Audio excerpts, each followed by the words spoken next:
Hi everyone, ఎలా ఉన్నారు? అందరూ బాగుండాలని కోరుకుంటున్నాను. మీలో ఎంతమందికి దొండకాయ, బెండకాయ ఇలాంటివి చాలా ఇష్టం? నాకు ఖచ్చితంగా కామెంట్ చేసి చెప్పండి. నాకు మా తమ్ముడికైతే చిన్నప్పుడు ఎక్కువగా దొండకాయ, బెండకాయ చాలా ఇష్టంగా ఉండేది. మా మమ్మీ కూడా అవి ఎక్కువగా చేస్తూ ఉండేవాళ్ళు మా లంచ్ బాక్స్‌లోకి. అండ్ బెండకాయ తింటే మ్యాథ్స్ బాగా వస్తదని మీలో ఎంతమంది విన్నారు చిన్నప్పుడు? అది కూడా నాకు ఖచ్చితంగా కామెంట్ చేసి చెప్పండి.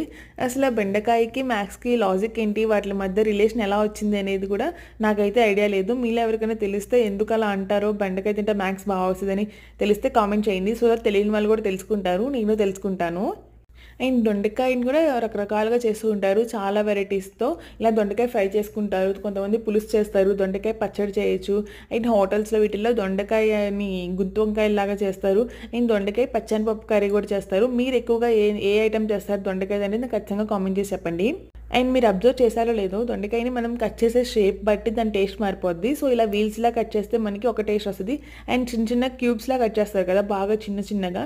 సో మనకి రైస్‌లో కలుపుకోవడానికి బాగా వస్తది. అదొక టేస్ట్ ఉంటది. అండ్ ఇలా బారుగా పొడుగ్గా కట్ చేస్తారు. అవి రసంలోకి వాటిలోకి నంచుకోవడానికి బావుంటది. సో నేనైతే ఇవాళ దొండకాయని చాలా సింపుల్‌గా వీల్స్‌లా కట్ చేసి చేస్తున్నాను. ఇలాంటి ఫ్రైస్ ఎప్పుడైనా గానీ ఐరన్ కడాయిలో చేయండి. చాలా బావుంటది. అండ్ ఆయిల్ కూడా చాలా తక్కువ ఆయిల్‌తో మనం బాగా క్రిస్పీగా చేసుకోవచ్చు. సో నేనైతే ఈ ఐరన్ కడాయి ఇండస్ వ్యాలీ నుంచి తీసుకున్నాను. మీకు లింక్ కావాలంటే కామెంట్ చేయండి. లేదా ఇప్పుడు ఎక్కడైనా అవైలబుల్‌గా ఉన్నాయి.